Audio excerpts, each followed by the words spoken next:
After Japan occupied Manchuria, Japanese dream to conquer the entire China had progressed rapidly. In appearance, Chiang Kai-shek finished northern expedition to unify China, but the warlords in northern China were pretty much alive.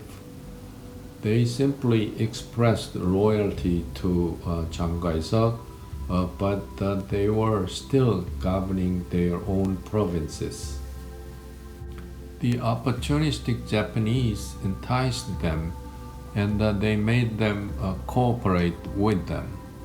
By 1935, Japanese controlled Chaha, Shanli-Yuan, Hebei, Shanxi, and Shandong. As you can see in the map, it was most of northeastern China connecting to southern Manchuria. In May 12, 1936, Japan created military government in interior Mongolia.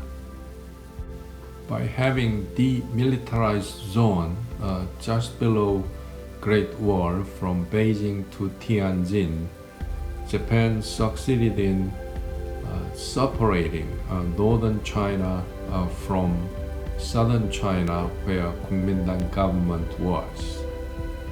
City of Wanping was in 16.4 kilometers southwest of Beijing, and it was a fortress surrounded by a wall, and it was very important for the defense of Beijing. And there was a river running around the wall, and there was a bridge across the river, and the other side of the bridge, Japanese troops were conducting an exercise, and just outside of the wall there is Chinese troops.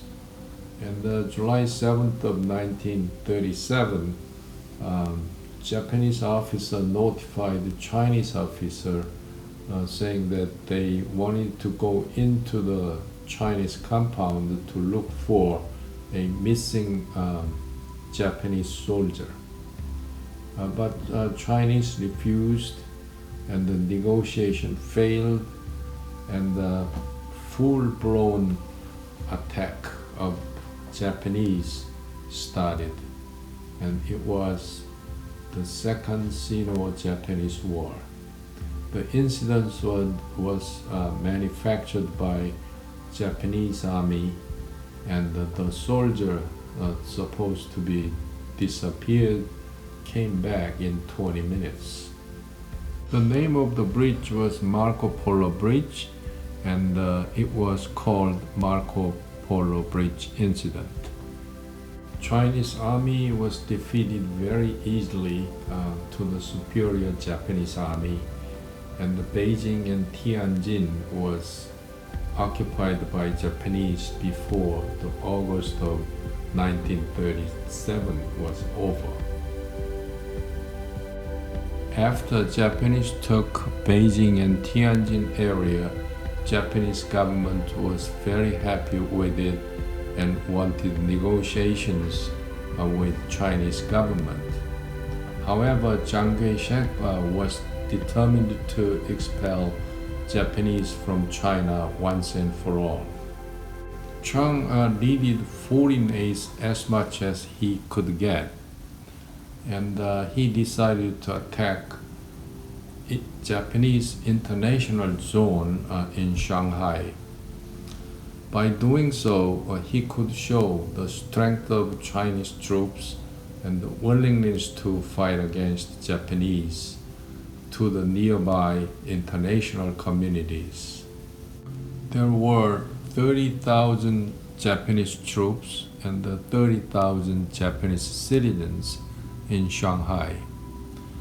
August 13, 1937, Chiang Kai-shek's Air Force raided Shanghai Japanese International Zone and attacked Japanese Navy headquarters. Japanese were very surprised by the strength of Chinese troops, and the Chinese were winning in the beginning. So Japanese had to bring many more battleships, aircraft carriers, and troops. However, in the end, Chinese could not put up with superior Japanese troops, and the Chinese troops had to retreat from Shanghai in November 9, 1937. Japanese thought that it would take only 3 days to win the battle, but it took almost 3 months.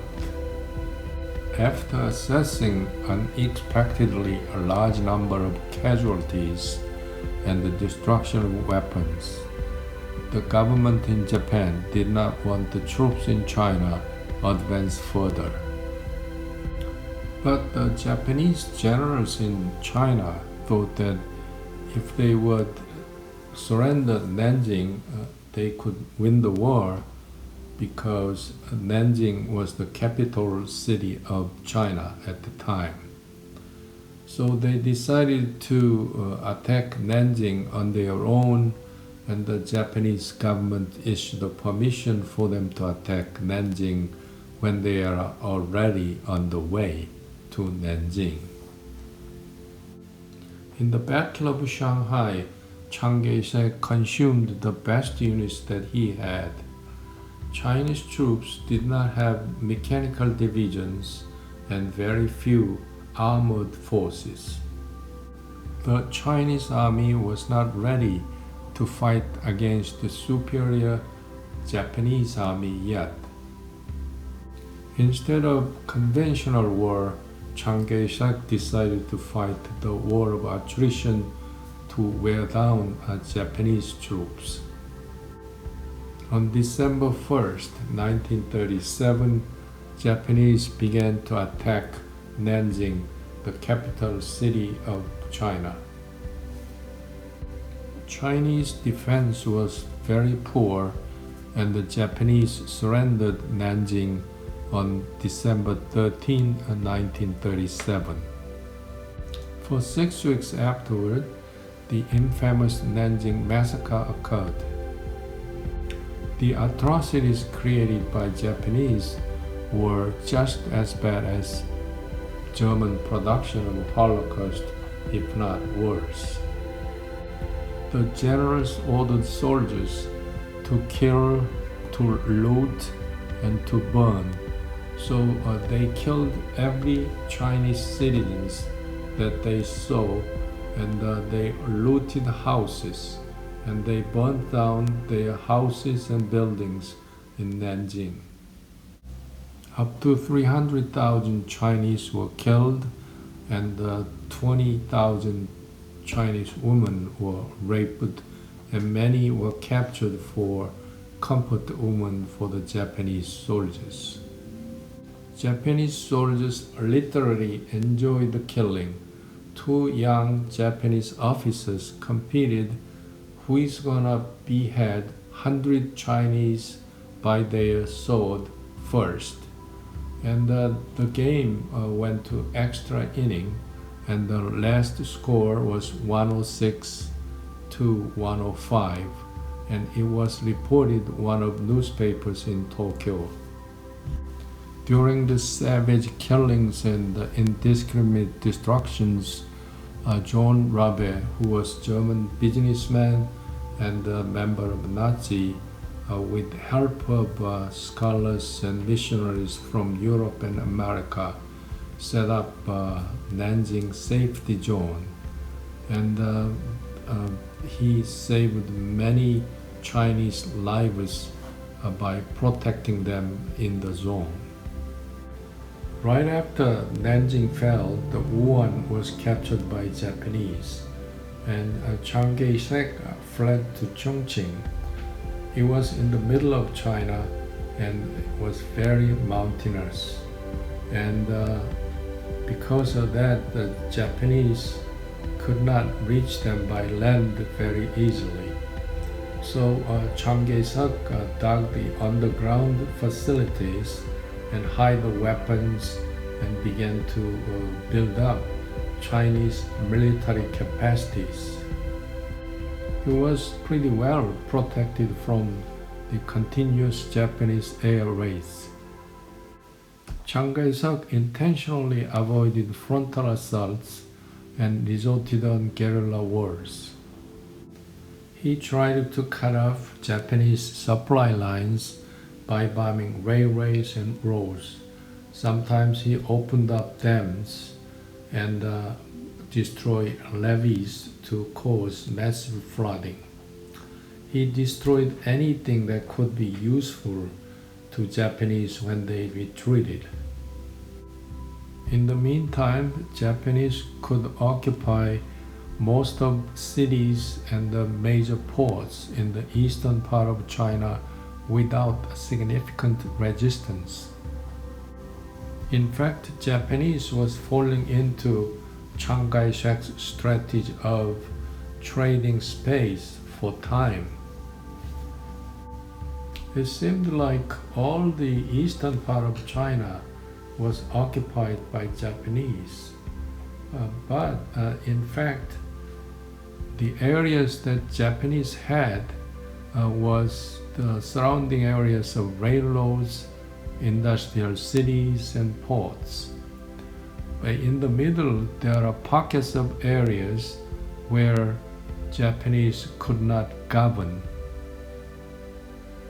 The resistance of Chinese people against Japanese were persistent. Besides, guerrilla warfare conducted by National Revolutionary Army, Japanese troops were severely disturbed by Chinese volunteers' surprise attacks. There were simply too many Chinese people for Japanese to control them, particularly when they were resistant to them. To solve the problem, Japanese created pro-Japanese government in Nanjing, China, headed by Wang Jingwei, and they even had the Chinese troops fighting for Japanese. Wang Jingwei was the one who plotted to arrest Chiang Kai-shek during Northern Expedition. China had three things: the land, the people, and the history. Chinese had a huge land that can give up some, and still they can wait for the right time to fight against Japanese. They had so many people that Japanese could not dare to govern. And they had thousands of years of history that they could be proud of. That's why they were persistently resistant to Japanese. In the beginning of the war, China was aided by Soviet Union and United States. United States also aided Japan, and Japan was heavily dependent on US aid. Without US aid, Japan could not have started the war. Japan got all the materials that needed for the war, including automobiles, airplanes, parts of airplanes, jet fuels, and oils. Since the beginning of the war in 1937, US was asking Japan to get out of China. At the same time, US continued to supply war materials to Chinese. As Japanese occupied all the ports in the eastern coast of China, the only supply route for the US to Chinese troops were through Vietnam. But in 1941, Japanese occupied Vietnam to cut off the supply route. As Japanese presence extended to the entire Indochina, Franklin Roosevelt, President of the United States, asked Japan to withdraw from Indochina, but Japanese did not respond. On July 26, 1941, United States and United Kingdom imposed oil embargo on Japan, and 2 days later, Dutch followed.